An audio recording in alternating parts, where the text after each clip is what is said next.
Hey, so if you want to get serious about your money in 2026, setting financial goals on NerdWallet is actually a really smart starting point.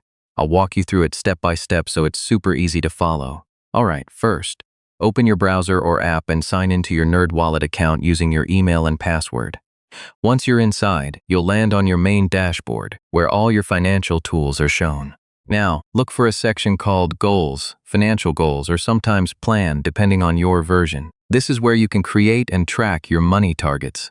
Next, click on Create a New Goal. You'll usually see options like saving for an emergency fund, buying a house, paying off debt, or planning a big purchase.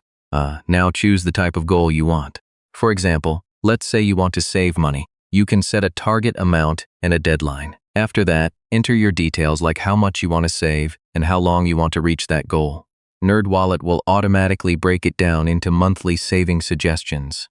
Yeah, this part is really helpful because it shows you exactly how much you need to save each month to stay on track. You can also link your bank accounts so NerdWallet can track your progress automatically and update your goal status in real time.